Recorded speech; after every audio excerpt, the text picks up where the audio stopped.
être sauvé dans ce monde, il faut croire. Croire, il faut avoir quoi? La foi. Pour être sauvé dans ce monde, il faut croire. Pour croire, il faut avoir quoi? La foi. Pour être sauvé dans ce monde, il faut croire. Pour croire, il faut avoir quoi? La foi. Pour être sauvé dans ce monde, il faut croire. Pour croire, il faut avoir quoi? Croire.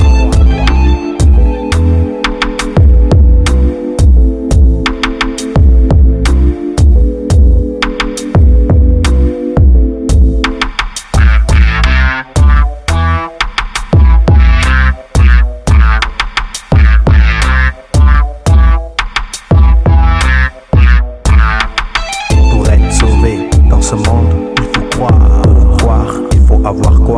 La foi. Pour être sauvé dans ce monde, il faut croire. Pour croire, il faut avoir quoi? La foi. Pour être sauvé dans ce monde, il faut croire. Pour croire, il faut avoir quoi?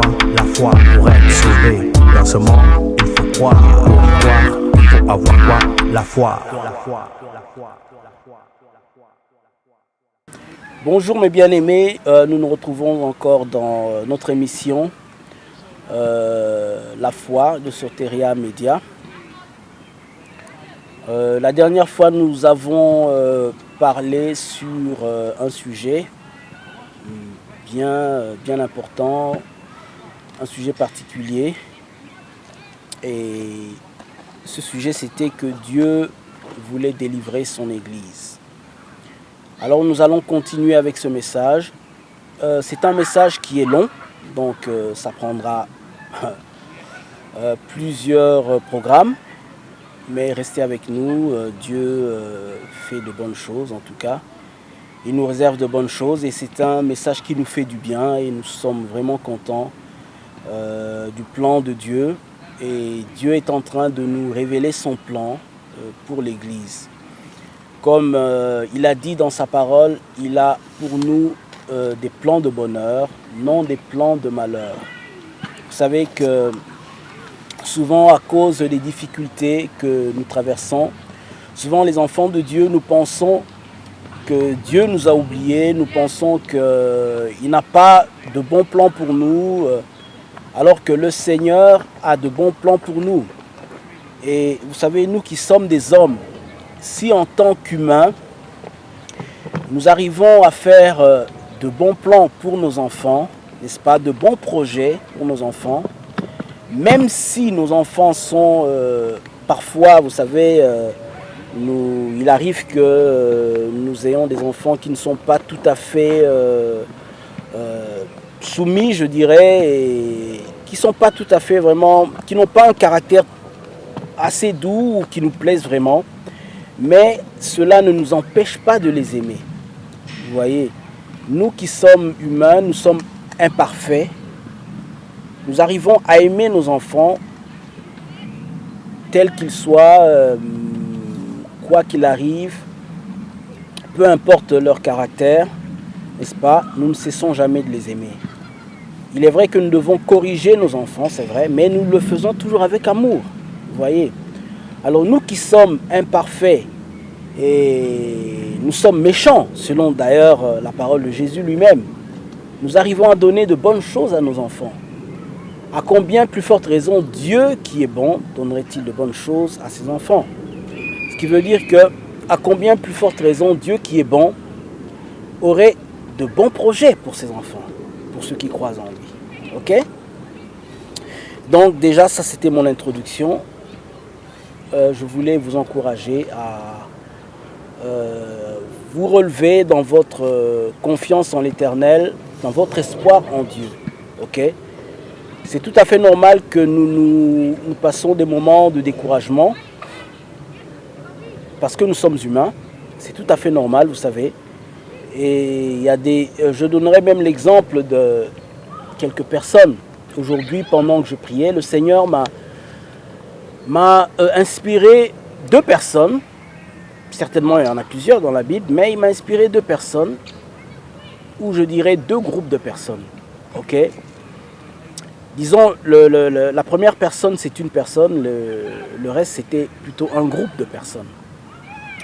Et ce sont des personnes des personnages, de grands personnages de la Bible. Ok? La première personne, nous avons Jacob. Alors, le Seigneur m'a montré comment Jacob était devenu incrédule à un moment de sa vie. Il ne croyait plus. Ça ne veut pas dire qu'il ne croyait plus en Dieu, mais il ne croyait plus au plan de Dieu pour son fils Joseph. Ok? Je suis toujours dans mon introduction. Donc, Joseph, qui était en Égypte, pour les raisons que beaucoup connaissent, ceux qui ne connaissent pas, il a été vendu par ses frères à cause de la jalousie. Et les frères de Joseph étaient jaloux de lui à cause des promesses de Dieu qui étaient sur sa vie. Et le père de Joseph, qui était Jacob, connaissait le plan de Dieu pour son fils. Il avait compris déjà le plan de Dieu pour son fils, pas en détail, mais il savait que le Seigneur avait de plans merveilleux pour son fils. Et il savait que le Seigneur allait l'élever au-dessus de ses frères. Et même au-dessus des parents. Parce que Dieu avait montré une vision. Il allait lui donner une position d'autorité.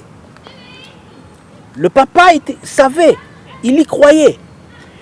Mais lorsque les frères sont venus avec des habits couverts de sang, les habits de Joseph couverts de sang, le père crut réellement que c'était le sang de son fils Joseph. Et le père a perdu espoir, il avait perdu espoir. Pour lui, son fils était mort. Et lorsque, après qu'il y ait eu la sécheresse, après que Joseph eut été élevé en Égypte, ses frères sont allés là-bas à cause de la sécheresse qu'il y avait dans le pays. Ils sont allés chercher de la nourriture, puisqu'à cette époque, il y avait de la nourriture en Égypte. Et vous savez que ils ont vu Joseph. Lorsqu'ils sont allés apporter la bonne nouvelle à leur père était incrédule. La Bible dit que le cœur de de Jacob resta froid. Il n'a pas cru à cette bonne nouvelle.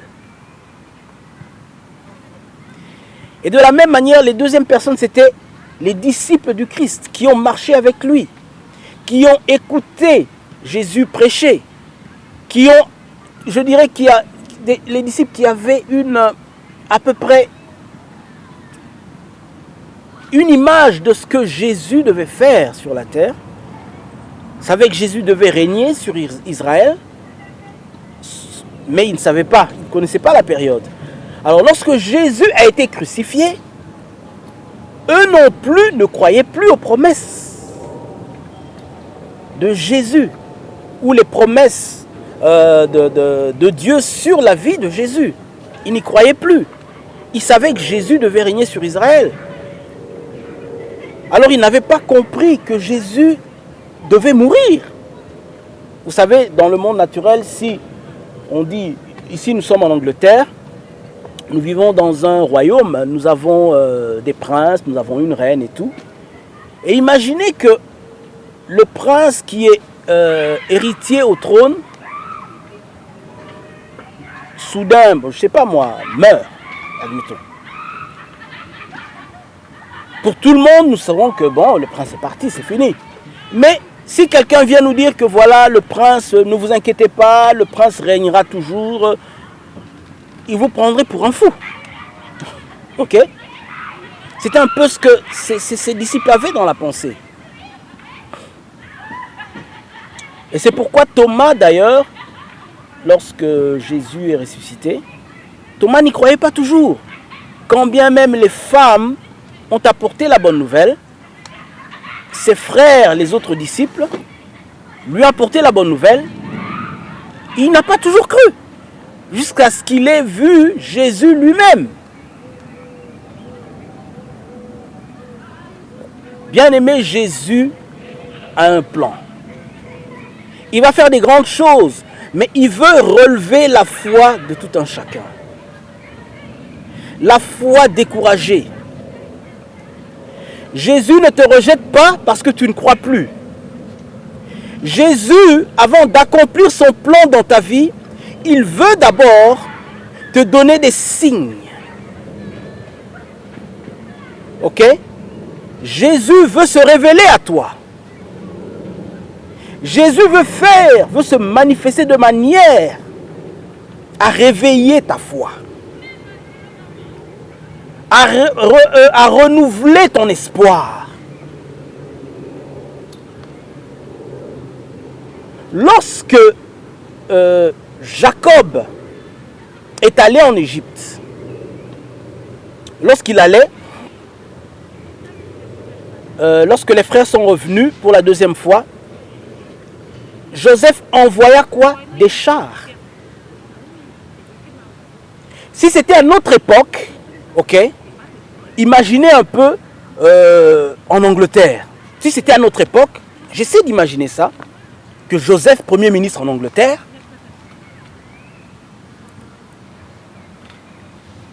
ce que Joseph allait envoyer, premièrement, pour aller prendre son père dans un autre pays, il allait envoyer premièrement un jet privé. La Bible dit, lorsque Jacob vit les chars qu'avait envoyé Joseph, son esprit se réanima. Il a dit, ah, ça y est, mon fils vit.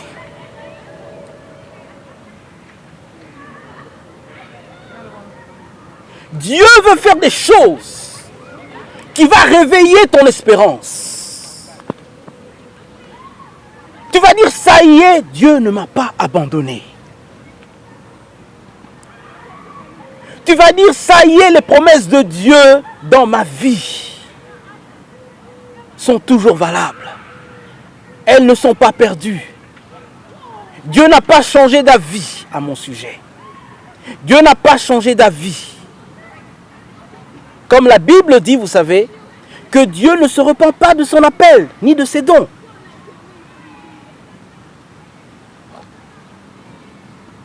Je sais qu'il y a beaucoup qui utilisent ce passage pour essayer de faire des choses qui ne plaisent pas à Dieu. Mais ce n'est pas de ça que je parle.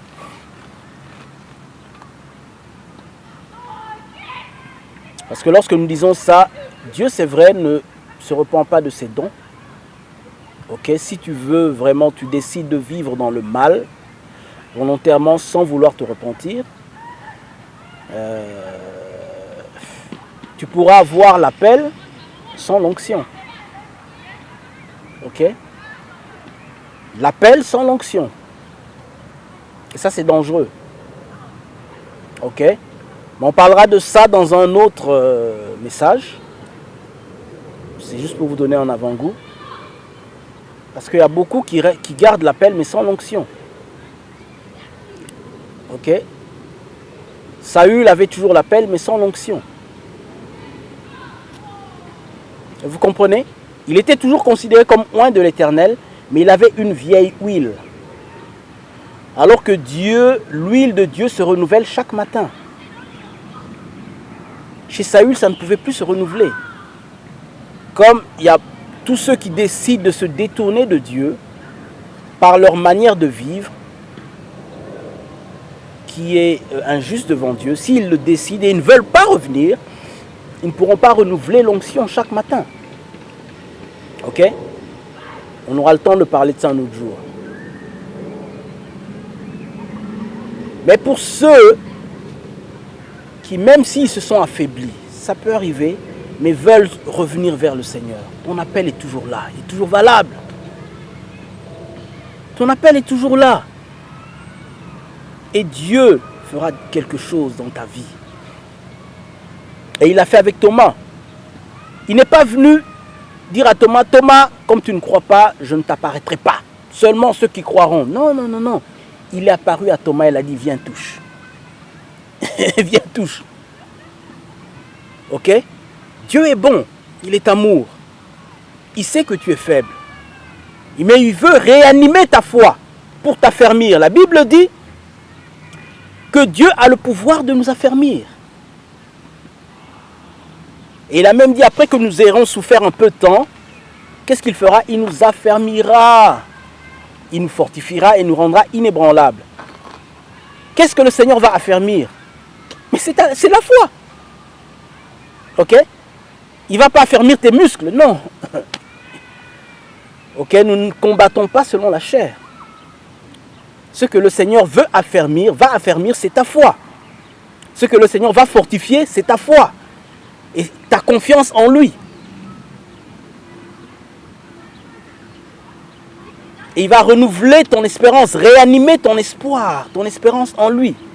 Et il va l'affermir et te rendra inébranlable. Inébranlable dans la foi. Alléluia. Alors nous allons entrer dans notre message. Ça c'était l'introduction.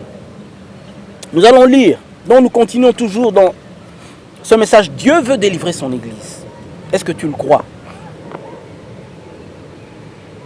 Ok? On a été habitué à voir, je dirais, les déceptions, le mal, tout ce qui nous entoure, les défaites, les échecs. Vous savez, l'Église est habituée à ces choses-là.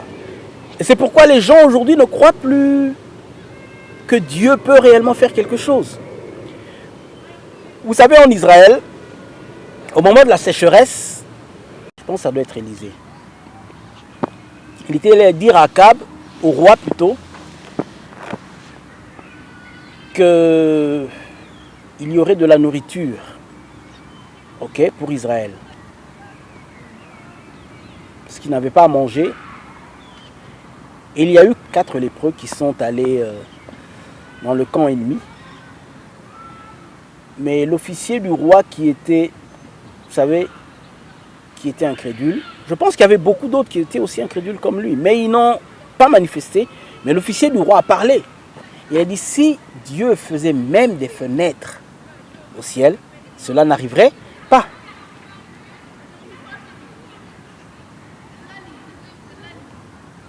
Quand on est habitué à voir le négatif,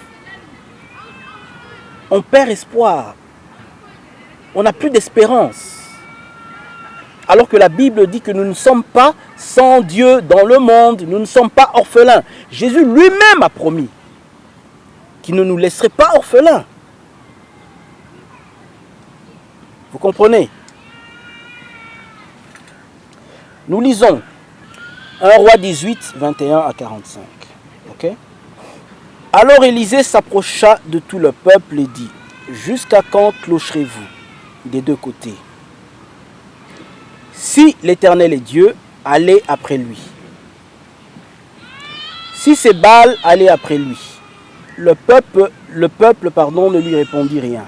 Et Élie dit au peuple, « Je suis resté seul des prophètes de l'Éternel, et il y a 450 prophètes de Baal.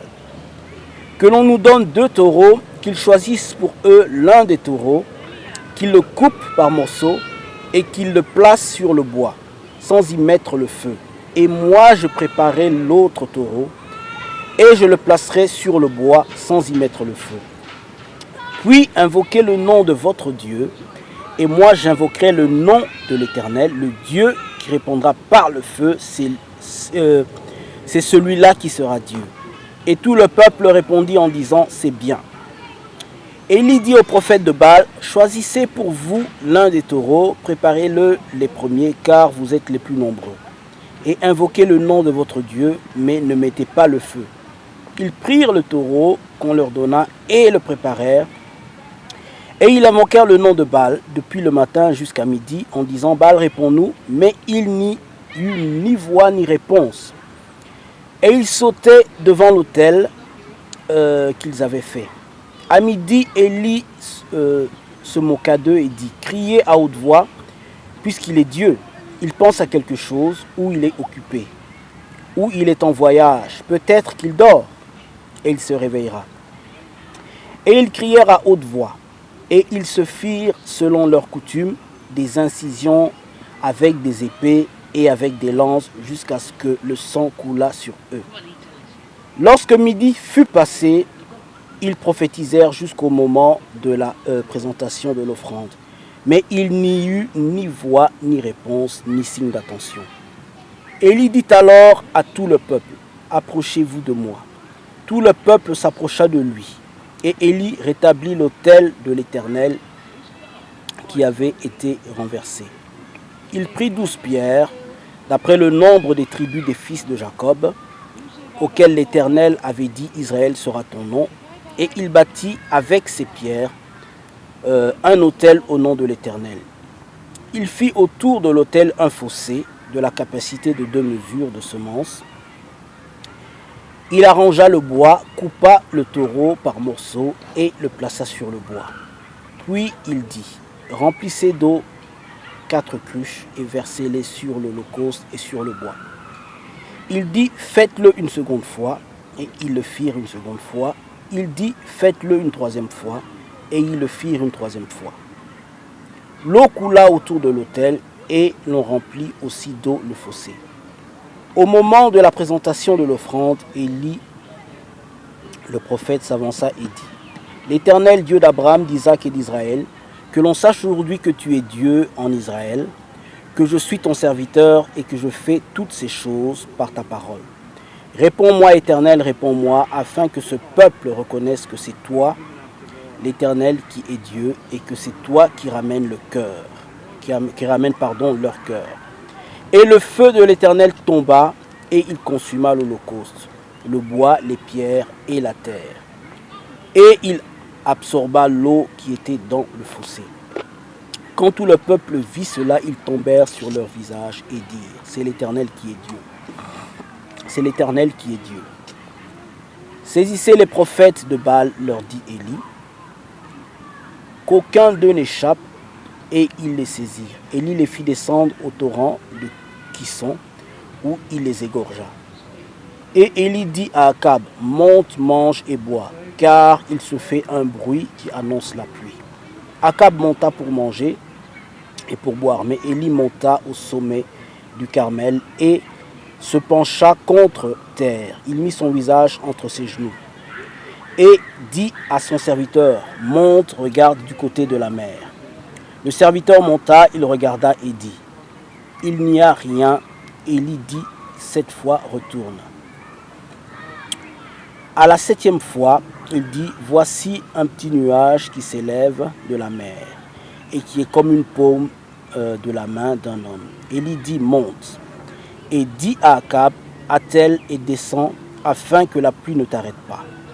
En peu d'instants, le ciel s'obscurcit par les nuages, le vent s'établit et il y eut une forte pluie. Akab monta sur son char et partit pour Jizréel. Et la main de l'Éternel fut sur Élie, qui se saignit les reins et courut devant Akab jusqu'à l'entrée de Jizréel. Amen. Amen. Glory to God. Voilà. Donc nous avons vu ce passage. Dans ce passage, le prophète Élie, il y a eu un problème. Israël s'était détourné de l'Éternel. Et Élie voulait ramener le peuple vers Dieu.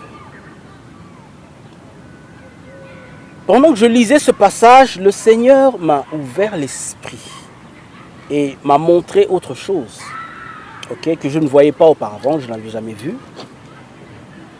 Et il m'a montré son plan.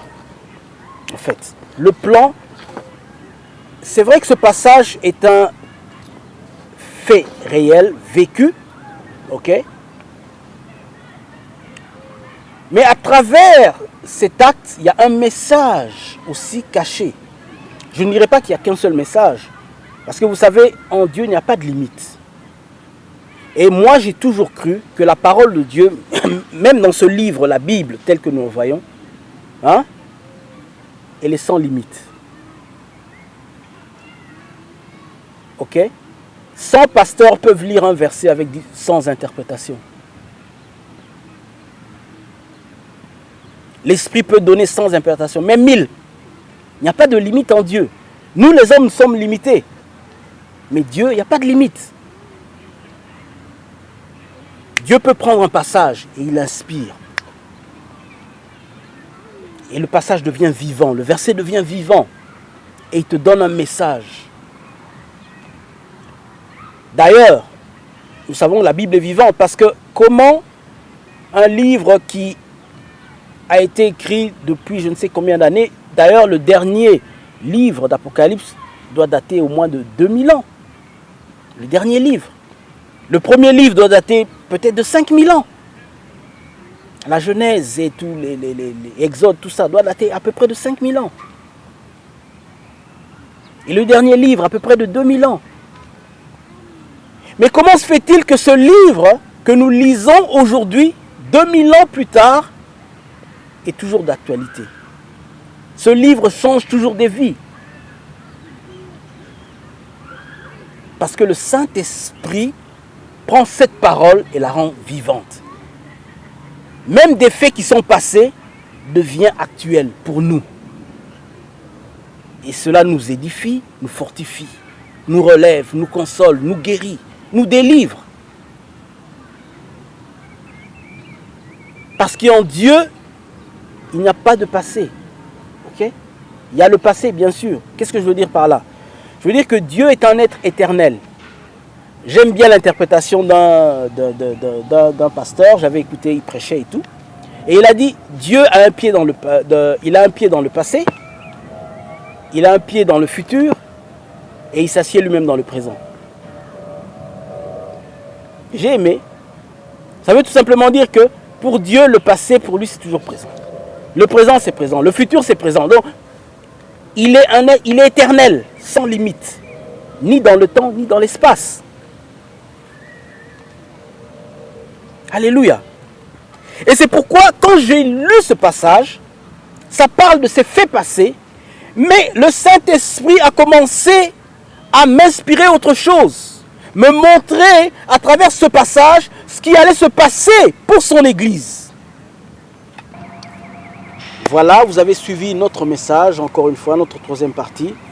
J'espère que vous avez été bénis, et si vous avez été bénis, en tout cas, faites-nous savoir.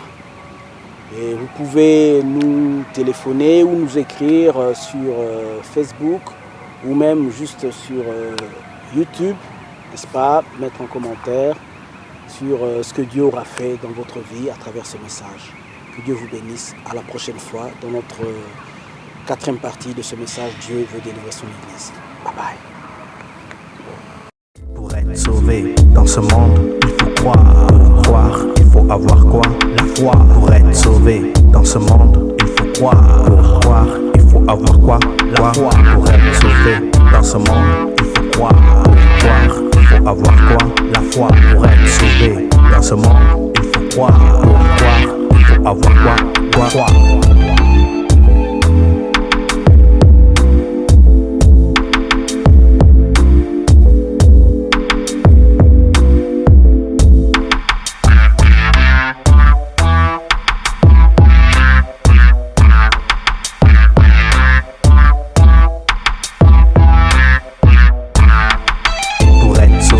dans ce monde, il faut croire. Pour croire, il faut avoir quoi? Croire. Pour être sauvé dans ce monde, il faut croire. Pour croire, il faut avoir quoi? La foi. Pour être sauvé dans ce monde, il faut croire. Pour croire, il faut avoir quoi? La foi. Pour être sauvé dans ce monde, il faut croire. Pour croire, il faut avoir quoi? La foi.